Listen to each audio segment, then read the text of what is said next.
Sanibona bafethu uvane lo so ngisathanda kuthola umbiko regarding isquad sebafana bafana esizohamba siyorepresenta iSouth Africa kwiCAF African Nations Championship ngenyanga ezayo. I-team kuthiwa bafethu izohlangana le eGoli ngolesihlanu ngo-25 July. Nasi ke isquad esilandwe bafana bafana. Remember abayi kodlala iAfcon bayodlala iChan. Kumdlalo wokuqala kubizwe bafethu Thamsanqa Masiya. Lo mjida lo currently akanayo iclub ayidlalelayo uyi-free agent. Thamsanqa Masiya bafethu the former TS Galaxy player ubiziwe urepresent bafana bafana. Mase kuthi umdlalo wesibili ubiziwe undaba yisethwa Ndlondlo Nyamaze bafethu Ndlondlo ngifuna ukuchaza okuningi ngayo. Umjida currently akanayo i-team nayo uyi-free agent.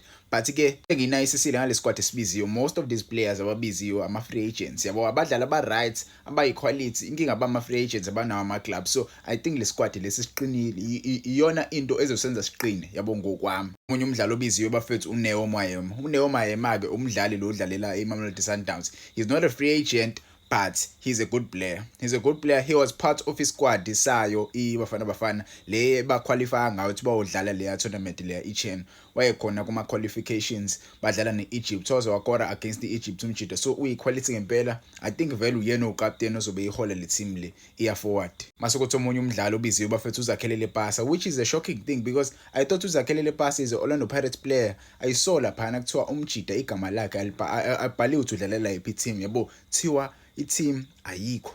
So that tells you ukuthi uzakhelele pasa bafethu naye manje omunye wabadlali abazorelease Orlando Pirates but iOrlando Pirates ayika skip statement regarding yena umjida. Awudwe video regarding yena but ke ubiziwe nawe uyorepresenta iBafana Bafana kwiChan.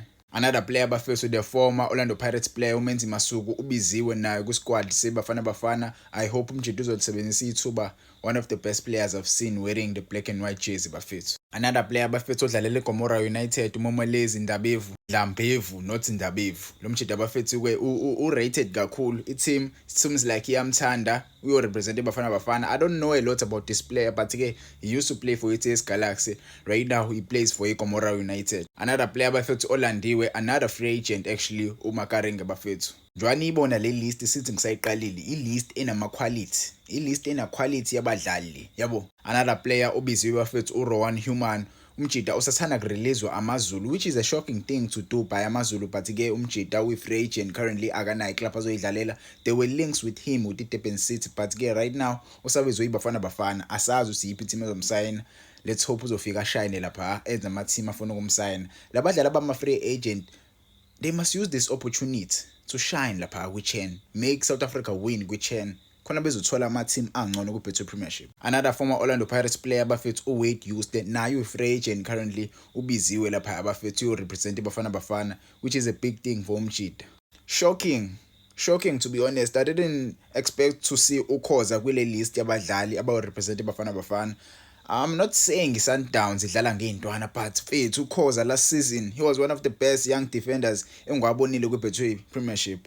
Why umjida eyodlala kwiChan ngabe uyahlala kwiMamelodi Sundowns.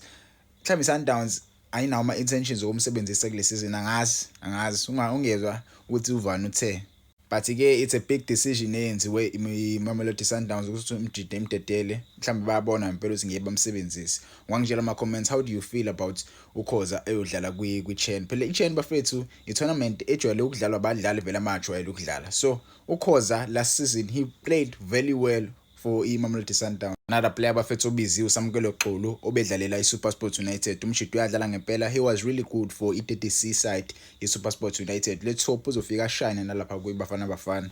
NoSiyanda Msani bafethu ubiziwe uSiyanda Msani sekwayidlalela vele iBafana Bafana before. Umjida ke uyodlala manje ubiziwe futhi bayamthemba impela umjida ujwayele ukudlala. Another good free agent the former Orlando Pirates player bafethu uTebogo Tlolane right now akanayo club usathana kureleasewa iGolden Arrows. Umjida ke uyodlala uyorepresenta iBafana Bafana uyo-add equality. Ngiyayibona ukuthi equality la. Ungangitshela ama comments bafethu regarding the squad engisasimentionile so far regarding the players I've mentioned so far. Umuphi umdlali ofisa ukumbona eqhakaza lapha ufisa ukumbona eshayina lapha. Kwanda Mgonyamba bafethu nomjida lo bafethu quality defender le angazi kwenzakalani between yena neOrlando Pirates but ke umjida obiziwe nawe uyorepresent iBafana Bafana lapha sekwayidlalela vele iBafana Bafana before.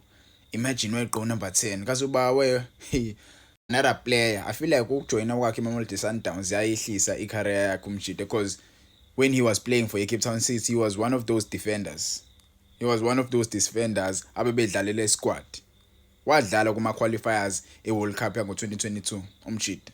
He was a starter kuBafana Bafana. He was a starter, but when he joined Mamelodi Sundowns konke lokho kwehla, but ke angisho ukuthi ngithini, but ukujoin iSundowns kwambulala wagcina nokumbona umjida edlala ade wagcina.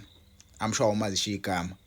Another former Mamelodi Sundowns DDC product. Right now he's playing for Kaizer Chiefs. DDC side Kaizer Chiefs last season ubukapteni weKaizer Chiefs. He really played well umjida uNtando Nkosi.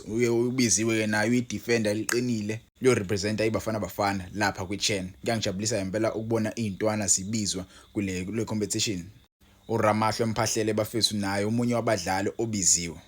Ne-experience, quality, uzoletha i-leadership leya defense yeBafana Bafana ezobibiziwe. Une-experience eningi umjida, so kuyayenza ngempela isense ukuthi alandwe ayosiza eBafana Bafana lapha. Ungangitshela ukuthi ngabe bekuyishinqumo esiright uThabizwe noma cha. Another former Orlando Pirates DDC side product noThunsane. Lo mjida wayevimba ngempela, angazi kwenzakalani ngaye between yena neOrlando Pirates, but ke ubiziwe uyo-revive icareer yakhe. Umjida currently ubedlalela iJDR Stars. Lesishintshiwe ke igama, ngazi Leicester bani. Another player bafethu obiziwe uThabiso Kutumela. Another player futhi engisakhala ngaye since he joined iMamelodi Sundowns. Izinto zakhe ayihambanga kahle umjida bafethu. He was loaned kubo Cape Town City, he was loaned kubo Richards Bay, but ke it seems like umjida izinto zimhambile kahle. Currently we free agent, which is a good thing njoba ezojoina eBafana Bafana kule Chan tournament. Maybe lo nto izomsiza revive icareer yakhe, noma mhlambe vele umjida usefuna ukuyiretire asazi, but ke asikekezwa lutho ngakuyena. Seems like uthando lebhola lisakhona.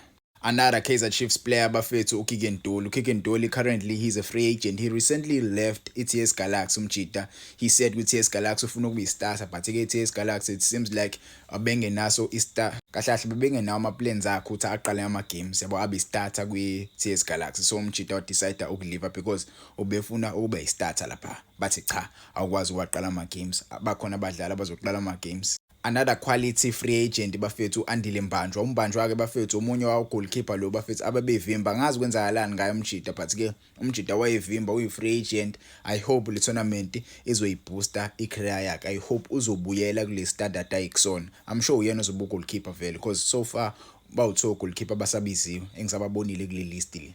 Mase ngizophetha ngedefender leSundowns abalisayina kwiSuperSport United last season. Ngizwisa ubuhlungu ke, kungizwisa ubuhlungu ngalomdlalo lokho, because lo mdlalo I think he was linked with the Orlando Pirates last season. When he was linked with the Orlando Pirates, Mamelodi Sundowns decided to sign this player. This player was a quality player and Orlando Pirates was going to use this player very good, because Pirates last season yayinenkinga ngama injury, but ke Sundowns decided to pounce on the player and sign the player. Push the player into the bench. He was not even on the bench. He was sitting on the stands. He didn't play. Yabo, it tells you what's very wing in our plan yakhe umjida. Kigen Johannes bafethu recently signed.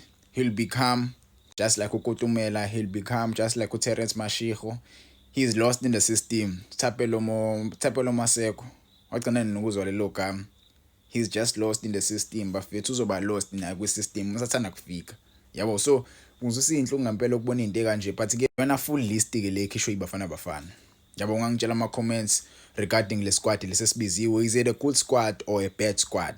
Ungangitshela bafethu kuma comments. I remember the last squad yama qualifiers esasidlala. Sasiqinile, sasidlala ibhola elimnandi libukekayo. But ke lesi I'm a bit skeptical because there are lots of names that went there.